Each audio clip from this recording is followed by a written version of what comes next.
প্রিয় সুধী, সবাইকে আমার ডাটা সায়েন্স বাংলা চ্যানেলে স্বাগত জানাচ্ছি। আমি সাইলাস হালদার। বরাবরের মতো আজকেও আমি ডাটা সায়েন্সের উপরে কিছু বলতে চাচ্ছি। বিগত ভিডিওতে আমি ডাটা ভিজুয়ালাইজেশনের উপরে অনেক কাজ করেছি। আমার একটা প্লে লিস্ট ক্রিয়েট হয়েছে ডাটা ভিজুয়ালাইজেশনের উপরে। আপনারা যারা নতুন তারা অবশ্যই আমার প্লে লিস্টগুলো বোঝার চেষ্টা করবেন, দেখার চেষ্টা করবেন। এতে হবে কি, আপনার বেসিক কনসেপ্টটা দাঁড়িয়ে যাবে। আপনি পাইথন যদি জানেন, যদি পান্ডা জানেন, নামপাই জানেন, ভিজুয়ালাইজেশন জানেন, তাহলে স্ট্যাটিস্টিক্সও আপনার কাছে কোনো ব্যাপার না। আর স্ট্যাটিস্টিক্স জানলেই আপনি মেশিন লার্নিং মডেল খুব সহজে ক্যাপচার করে ফেলতে পারবেন।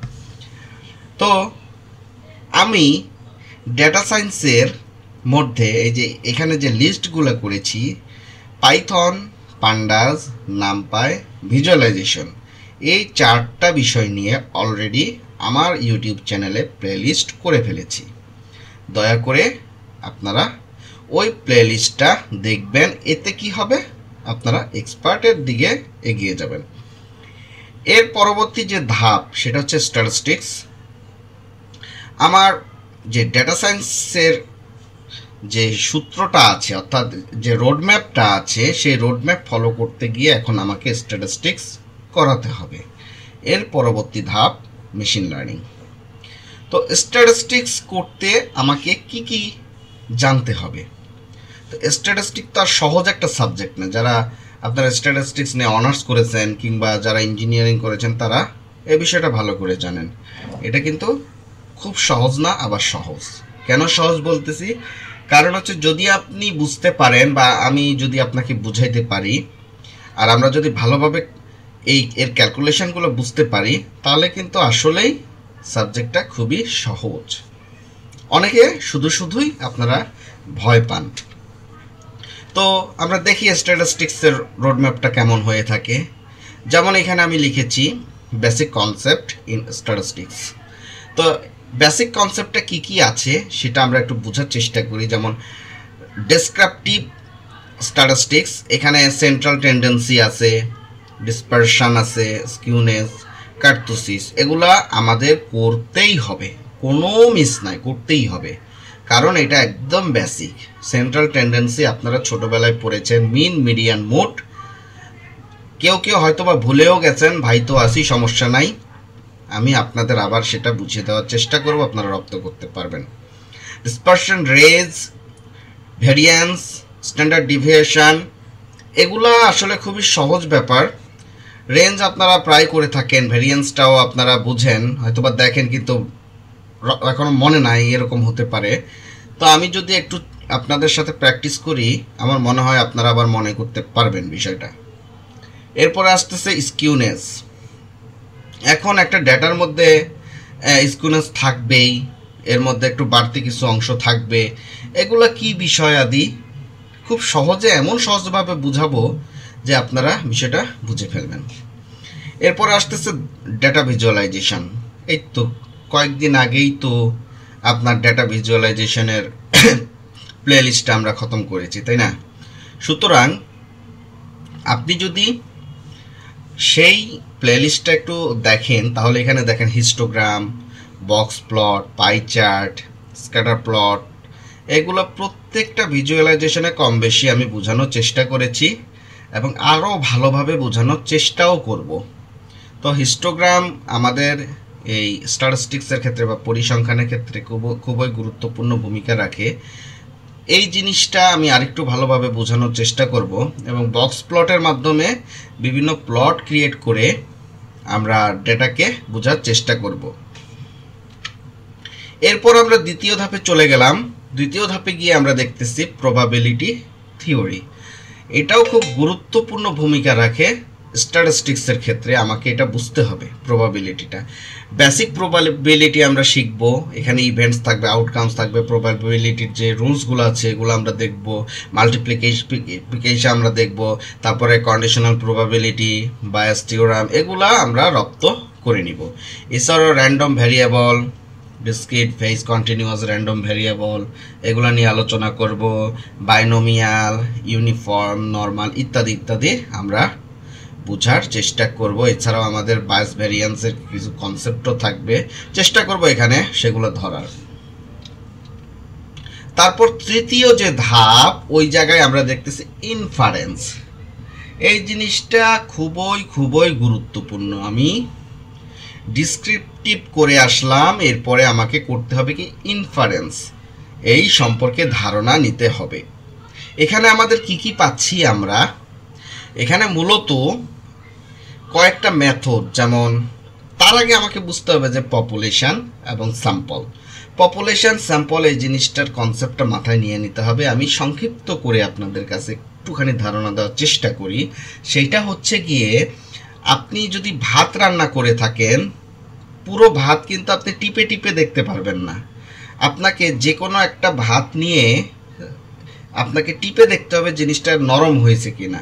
একটু চামচে করে কয়েকটা ভাত তুলে একটু টিপ দিবেন, টিপ দিয়ে দেখবেন যে না, ভাত হয়েছে, হয় নাই। যদি আপনি ভাত রান্নায় যদি পারদর্শী না হন, একবার আপনি ভাবিকে জিজ্ঞেস করবেন, যদি বিয়ে করে থাকেন, কিংবা যদি না করে থাকেন একটু ব্যাচেলার লাইফে ভাত রান্না করে দেখেনই না। তো যাই হোক, আপনি যখন ভাত রান্না করবেন, আপনি চামচ দিয়ে একটুখানি ভাত তুলে আপনি বোঝার চেষ্টা করেন ভাতটা হয়েছে কিনা। পুরো ভাতকে আমি ধরে নিলাম এখানে পপুলেশন, আর স্যাম্পল হচ্ছে গিয়ে যে আপনি একটুখানি ভাত তুললেন, তুলে আপনি বোঝার চেষ্টা করলেন যে পুরো ভাতটা কন্ডিশনটা কি।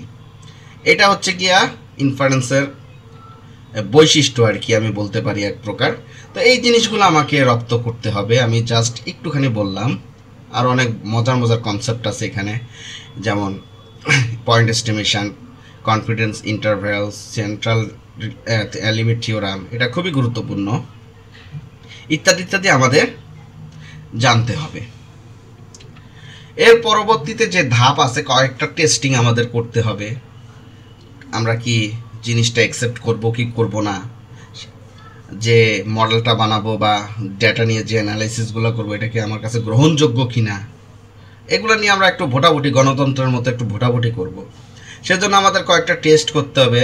আমরা এটাকে হাইপোথেসিস টেস্টিং বলেছি। এর মধ্যে নাল হাইপোথেসিস আছে, অল্টারনেটিভ হাইপোথেসিস আছে, তারপরে আমাদের এনোভা, তারপরে জেড টেস্টেড, তারপরে আছে টি টেস্ট, ইত্যাদি টেস্ট আমাদের করতে হবে। এছাড়াও আমরা টাইপ ইরর সম্পর্কে জানবো, টাইপ ইরর 1, টাইপ 2 ইরর, ইত্যাদি আমরা জানবো। এতে আমাদের কনসেপ্টটা খুবই ক্লিয়ার হয়ে যাবে। তারপর মেশিন লার্নিংকে আমার কাছে পাত্তা পাবে। তো যাই হোক, তার পরবর্তী যে ধাপ, সেখানে আমরা দেখব মাল্টিভেরিয়েট স্ট্যাটিস্টিক্স। তো মাল্টিভেরিয়েট অ্যানালাইসিস, এখানে আমরা প্রিন্সিপাল কম্পোনেন্ট অ্যানালাইসিস অর্থাৎ পিসিএ যাকে বলা থাকে, তারপরে হচ্ছে গিয়া আমরা ফ্যাক্টর অ্যানালাইসিস করব। তো এই দুইটা জিনিস আমার খুবই গুরুত্বপূর্ণ ভূমিকা রাখে। আমরা যখন মেশিন লার্নিং প্রজেক্ট করব, এগুলো আমাদের আসবে, সেজন্য আমরা কি করব, স্ট্যাটিস্টিক্সের ক্লাসে এগুলো আমরা বোঝার চেষ্টা করব। তারপরে আমরা ক্লাস্টার অ্যানালাইসিস, এর জন্য ক্লাস্টার অ্যানালাইসিসের জন্য আমরা কে মিনস মডেলটা ইউজ করতে পারি। এছাড়াও আরও অনেক মডেল আছে, সেগুলো সম্পর্কে আমরা জানব। তো আশা করি এই বিষয়গুলো রপ্ত করতে আমাদের অতটা কষ্ট করতে হবে না, যদি একটুখানি আমাদের মনোনিবেশ করি। আর ভাই তো আছে, চিন্তা করেন না। এর পরবর্তী ধাপে আমরা দেখতে পাচ্ছি নন প্যারামেট্রিক স্ট্যাটিস্টিক্স। এখানে আমরা কি জানব, হাই স্কোয়ার টেস্ট, তারপরে rank base test, AB testing, এগুলা আমরা এই জায়গাটায় ভালো করে বুঝবো, একদম খুব ভালো করে। ঠিক আছে, এখন আমরা তো মোটামুটি স্ট্যাটিস্টিক্স সম্পর্কে খুব ভালো ধারণা পেলাম এবং রোডম্যাপটা জানতে পারলাম কি আমরা করব। তো এগুলা করার জন্য আমাকে তো কোনো না কোনো প্রোগ্রামিং ল্যাঙ্গুয়েজ ইউজ করতে হবে, তাই না? অলরেডি তো আমরা পাইথন ইউজ করতেছি। আসলে হয়েছে কি, আমরা যেহেতু ইন্ডাস্ট্রি বেস কল্পনা করতেছি, ভবিষ্যতে ইন্ডাস্ট্রিতে আমরা চাকরি করতে যাব কিংবা নিজেরা কোনো প্রতিষ্ঠান ক্রিয়েট করব, সেক্ষেত্রে আমাদের পাইথন নিয়েই চিন্তা করতে হবে। আর ল্যাঙ্গুয়েজ যদি আপনারা শিখতে চান, সেক্ষেত্রে অবশ্যই আপনাদের গবেষণামূলক কাজ করতে হবে। যে গবেষণা যে প্রতিষ্ঠানগুলো আছে, হেলথের গবেষণা, কিংবা যারা বিভিন্ন জিনিসপাতি আবিষ্কার করেন, অনেক বড় বড় বিজ্ঞানী, তারা মূলত আর নিয়ে কাজ করে থাকে। তো আমার ইন্ডাস্ট্রি বেস যেহেতু পাইথন, সেজন্য আমি পাইথনকে বেছে নিয়েছি। তো আমরা পাইথন প্রোগ্রামিং ল্যাঙ্গুয়েজ ইউজ করব কিসের জন্য? স্ট্যাটিস্টিক্সকে বোঝার জন্য, এটা আমাদের লাগবেই। আর পাইথন লাইব্রেরিগুলা পান্ডা আমি মোটামুটি কভার করেছি, আমার প্লে লিস্টে আছে এটার একটা। আর হচ্ছে নামপাই, এটারও আর একটা প্লে লিস্ট আছে, সাইপাই, ম্যাটপ্লটলিব, সিবর্ন, এগুলো তো টাচ করেছি। এখন এই সফটওয়্যারগুলো রান করতে তো আমার একটা এনভায়রনমেন্ট লাগবে, তাই না? তো এই এনভায়রনমেন্ট ক্রিয়েট করার জন্য সামনের ক্লাসে আমি একটা ভিডিও নিয়ে আসব। আর ওই ভিডিওতে কিভাবে এনভায়রনমেন্ট ক্রিয়েট করব, তারপর গিটহাবের সাথে কিভাবে কানেকশন করব। কারণ আমরা ইন ফিউচারে যখন ডেপ্লয়মেন্টে যাব তখন কিন্তু আমাদের গিটহাব অনেক হেল্প করবে আমাদেরকে অ্যাজ এ রেপোজিটরি। সেজন্য আমাদের গিটহাবের সাথে কানেকশনটা বুঝতে হবে, আমরা কোন কোন টুল ইউজ করব এবং কি ইউজ করলে খুব সহজ হবে আমাদের জন্য, এগুলো সামনের ক্লাসে বোঝার চেষ্টা করব। তো আশা করি যদি আপনারা আমার সাথে কন্টিনিউ থাকেন বা আমার ভিডিওগুলো বোঝার চেষ্টা করেন, আপনারা মোটামুটি মেশিন লার্নিংয়ে ভালোই দক্ষতা অর্জন করবেন। এবং আপনারা যদি প্র্যাকটিস করেন, আমার দেখানো পথে প্র্যাকটিস করেন, অবশ্যই আপনারা ভালো করবেন। আর শুধু ভিডিও দেখবেন, কাজ করবেন না, সেক্ষেত্রে কিন্তু আসলে একটু কষ্টসাধ্য হয়ে যাবে। যাই হোক, আমার জন্য দোয়া করবেন, আমি যেন ভালো ভালো কনসেপ্ট আপনাদের সামনে উপস্থাপনা করতে পারি। ধন্যবাদ।